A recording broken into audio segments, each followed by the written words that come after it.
गांव की पगडंडी, जहां अब ना तो उतनी भीड़ रह गई थी, ना वैसी रौनक। खेतों में हरियाली तो अब भी झलकती थी, पर गांव की चौपाल पर अब उतने लोग नहीं बैठते थे। वहीं उसी चौपाल के सामने बने कच्चे पक्के मकान में रहते थे राम स्वरूप चौधरी। 80 पार उम्र का एक बूढ़ा किसान, चेहरा झुर्रियों से भरा, आंखों में एक गहरी थकान, लेकिन वही पुराना अपनापन। अरे राम स्वरूप, तेरे बच्चे आजकल आते नहीं तुझसे मिलने। कुछ झगड़ा हुआ क्या तुम्हारे बीच? तेरे बच्चों ने तुझे मेरे बेटे की तरह छोड़ दिया क्या? नहीं नहीं, ऐसी कोई बात नहीं है। बस आजकल नौकरी से छुट्टी कम मिल रही है, इसीलिए थोड़ा कम आना जाना चल रहा है। मेरे बच्चों जैसा तो कोई है ही नहीं इस दुनिया में। राम स्वरूप के 4 बच्चे थे, 3 बेटे और एक बेटी। चारों पढ़ लिख कर शहर में बड़े बड़े पदों पर नौकरी करते थे। राम स्वरूप चौधरी का गांव वाला जीवन ही उनकी सांसों का आखिरी सहारा था। सुबह सूरज निकलते ही वो अपने छोटे से आंगन में तुलसी को पानी देते, फिर लाठी टेकते हुए खेतों की मेड़ पर जाते। अरे, खेत की मिट्टी की गंध ही तो जीने की वजह है। शहर में क्या मिलेगा मुझे? 4 दीवारें, गाड़ी का शोर और पंखे की ठंडी हवा, पर मिट्टी की खुशबू कहाँ? ऐसी ताजी हवा में रहने का सौभाग्य शहर की प्रदूषण वाली हवा में कहाँ? चारों बच्चे अपने अपने ढंग से समझाते रहते। बाबूजी, अब आप अकेले कैसे रहेंगे गांव में? उम्र हो गई है। गांव में ना कोई ठीक से देखभाल है ना अस्पताल। चलिए मेरे पास दिल्ली में रहिए। राजेश बेटा, तेरे लिए सब ठीक है, पर मुझे शहर का दम घोंटू माहौल कहाँ सुहाएगा। बाबूजी, अब ज्यादा जिद मत कीजिए। आजकल तो गांव में डॉक्टर भी ढंग के नहीं। वहां बीमार पड़े तो कौन देखेगा? मेरी पत्नी भी चाहती है कि आप हमारे साथ लखनऊ आ जाएं।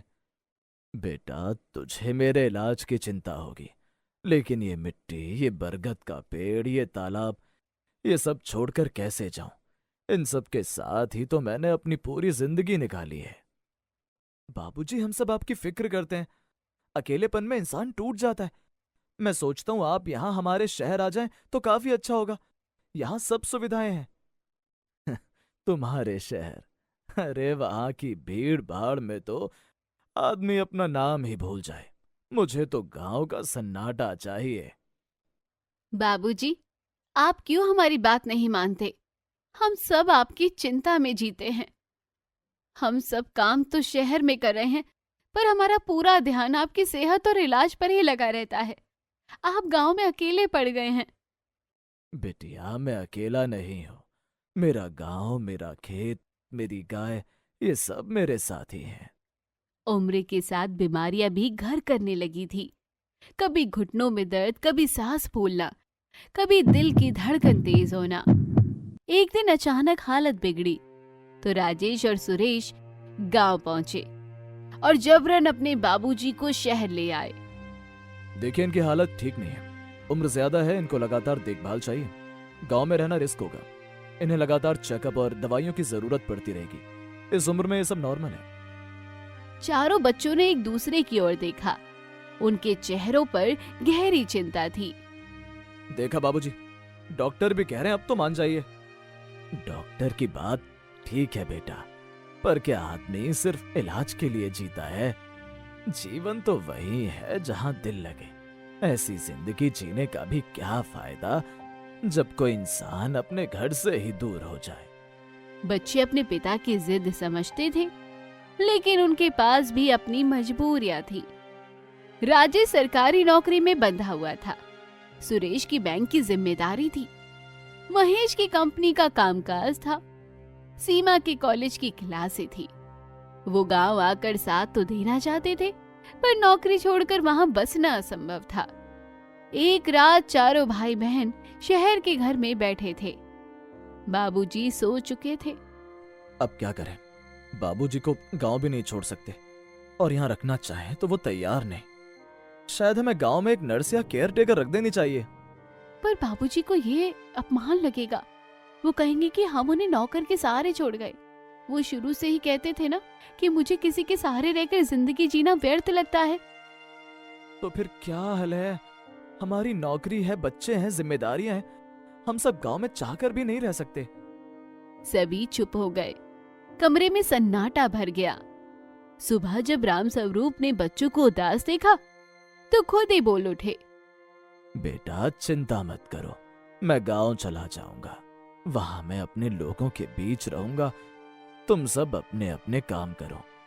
मैं नहीं चाहता कि मेरी वजह से तुम सबके परिवारों में किसी भी तरह की दिक्कत हो। बाबूजी, आप ऐसा कैसे बोल सकते हैं?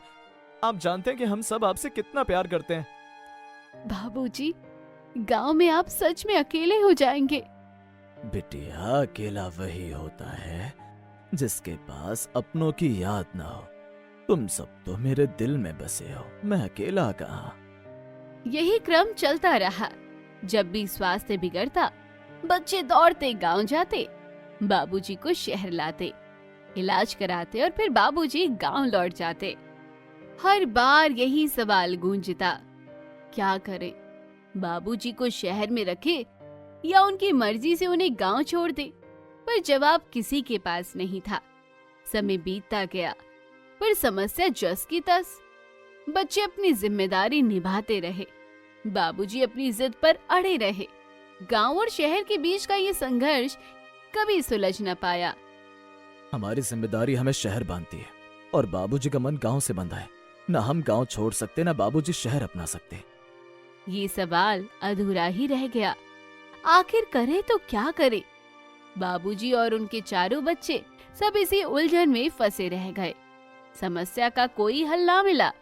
जीवन कभी कभी ऐसे दोहराहे पर खड़ा कर देता है जहाँ ना आगे बढ़ने की राह मिलती है, ना पीछे लौटने का रास्ता।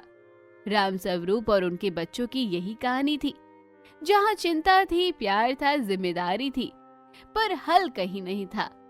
क्या आप लोग भी कभी ऐसी परिस्थिति में फंसे हो जिसमें आपको कुछ समझ नहीं आ रहा हो कि आखिर करे तो क्या करे?